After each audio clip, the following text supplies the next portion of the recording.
Hey golfers, welcome to my YouTube channel, and in today's video we're going to be discussing the top of the backswing position in golf. I feel like it's a very broad area and a lot of people aren't sure where they should be at the top of the backswing. So in today's video we're going to discuss the importance of the backswing, what exactly the backswing is designed to achieve, and also a very simple 4-part drill that will help you nail that backswing every single time.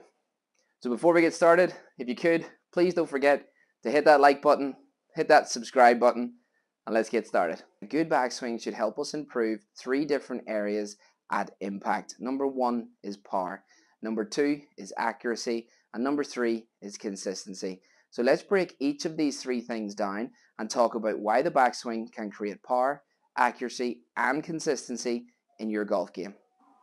So let's talk about power first, and we're going to break this into 2 categories.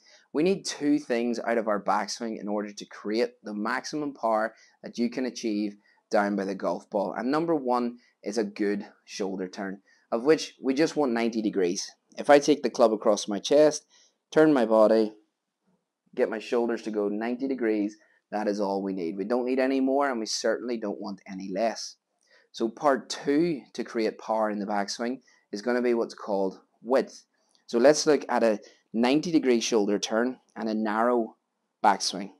So 90 degrees, narrow. So you notice that my hands are quite close to my body. We want width to be able to create this power from the backswing position.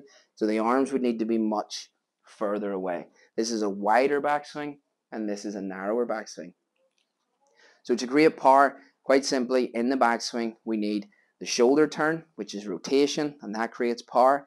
And number 2, we need the width, which also will help you create power in the golf swing and deliver more speed into the golf ball. So as we said, our backswing is designed to create accuracy. And again, just like power, that falls into 2 categories. Number 1 is club face. Now, if we get to the top of the backswing and our club face is in a good and square position, well, we give ourselves the best chance of arriving to impact with that club face square. Doesn't guarantee it, but it gives us a far better chance. Number 2 element of accuracy is the plane at which our left arm is on. So as we make a backswing, we want to make sure our left arm is on a good plane. This would be too flat and this would be too upright. So our 4-part backswing drill is going to cover what angle we want that arm. So let's talk about how the backswing can improve your consistency out on the golf course and ultimately consistency at impact. So last but by no means least, consistency. Something that we all want. It's the reason I created this channel, to try and get you guys more consistent and remove some of the confusion in the golfing world. So every time I teach, the first thing out of someone's mouth when I say, what would you like to achieve today? It's either I'm inconsistent or I want to be more consistent. Okay? Now, consistency comes from doing the right things. If you could get into the top of the backswing position in a much better spot, you're going to increase your chances massively of getting to impact with the club face square and hitting a straight shot. If your backswing is way out, it's going to be very difficult for you to be able to coordinate and time that downswing to make all these different adjustments so that your golf ball can go straight. Let's take, for example, if I hit a golf shot from here, and that's my backswing, I have literally no chance, and I tried there. Now, let's say I do the opposite, and I swing here. This is my backswing, I have no turn, I'm steep, and I try and hit. I literally don't give myself a chance. Now, if I put myself in my backswing position, which granted needs some work, if I need to watch my channel and subscribe, you could subscribe as well while you're at it. And if I get to the top and I put myself in a good position here, which we'll cover in our 4-part drill in a second, and I hit a golf shot, I know that I give myself the best chance. It doesn't guarantee it because golf is difficult. That's why we play it, and that's also part of the fun of it. So let's get into our 4-part drill and let's talk about how to get you more consistent, improve that accuracy, improve that power with this 4-part drill. You can do it at home, you can do it anywhere, take it to the range, take it to the course. Let's get going.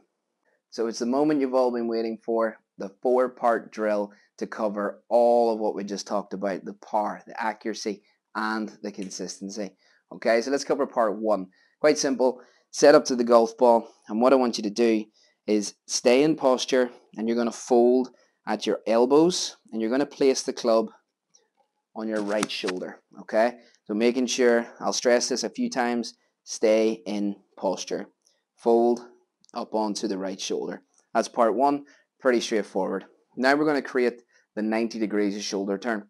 So we're here, we fold up, we turn our shoulders to 90 degrees. Leave the club on our shoulders. From this angle, again, so important we stay in posture as we do this. We're here, we're turning to 90 degrees. What we don't want to do is fold, turn, and stand up. Okay, really make sure you stay in posture as you do this drill. So we're halfway there. There's part 1 and part 2. So part 3, now that we're in this position, we have to create width in the backswing, and also we're going to take care of the swing plane issue as well, the lead arm, making sure it's on the right angle. Okay, so we're going to go here, part 1, part 2. Now from this position we have to create width and get our arm in the right position, and this is going to be, we're going to try and reach as far away from our body. Again, staying in posture, that's the theme. Maybe that'll be the title for this video. We're going to push as far away from our body as we can. Okay, now I've put my left arm in a pretty good position here, but I'm going to discuss what we don't want to do here is get fold, turn, reach out this way. Okay, that would be too upright. Fold, turn. We also don't want to reach this way. Okay, that would be too upright, that would be too flat. So where do we need to get that arm? Well, I want you to think that you're trying to think of the butt of the club as you're here, as far away from where it started. So that would be as far up in this direction as possible. Think of the corner of a door. If you were standing in the corner of a door this way, could you turn and reach your hands up into that corner? That's the furthest part your hands can travel from the golf ball. That's the widest, that's the most depth. Okay, probably heard that term, depth. Well, that's what that means, getting the hands as far away from the golf ball as possible. So as we go for this, part 1, fold, part 2, turn, part 3, reach as far up into that corner as you physically can. Again, while staying in posture. Okay, so we're not going to go up here, we're going to stay in our posture. So 1, 2, 3. Okay, now part 4, this is the accuracy element. Well, so is the arm, but this is the other accuracy element, probably the most important, because club face is king in golf, and this is where we're going to take care of our club face. Now, when you make sure you run through part 1, part 2, which is prepping us, part 3, reach as far as you can up into this corner, and part 4, make sure that this wrist is flat. Okay, not bowed, not cupped, flat. Okay, now if you're getting to the top and you're doing this drill here, turn, reach, and you're seeing your wrist with a big cup or big angle in it, good chance your club face is open. It's a little bit grip dependent, but very likely your club face will be open. Okay, then if you got to the top after part 1, 2, 3, and your wrist was like this, very good chance your club face is going to be closed. Again, slightly grip dependent, but if you can get to the top and ensure that that wrist is flat when you do this, you're going to be in a very, very good position. So let's talk about how to practice this drill and transfer it into your golf shot. Okay guys, so we got our drill. We know what we're doing. We're folding, we're turning, we're reaching, and we're flattening. Okay, now how do we transfer this into a golf shot? Well, at first we don't. You do this at home. You get really good at the drill in front of a mirror, or you flip your phone around, you video yourself, and you can either use the FaceTime camera and look at yourself doing this drill, making sure that you're ticking those 4 boxes. Okay, that's number 1. Lots and lots of reps. That's how this is going to change. You don't do the reps. Reality is, it isn't going to change. Okay, so that's step 1. Get the feel of it, check it, make sure you're doing it correctly. Now what you need to do is go to the range and hit some golf balls. Now what we're going to do, we're going to cheat the system a little, because the chances are you've done all your reps at home, you go to hit a shot, and sure enough you're like, here, it didn't work. Why did that not work? Because we need to cheat the system a little bit, right? So what we're going to do is what's called a freeze drill. We're going to go to that position and learn to hit golf shots from there. Now, the first time that you try this, I can near enough guarantee it, you're going to do this. Fold, turn, reach, get that flatter, and you're going to do this.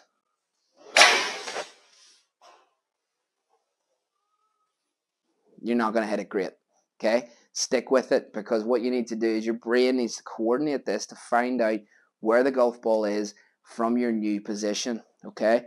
So if you hit that, don't be discouraged. Doesn't mean it's not working.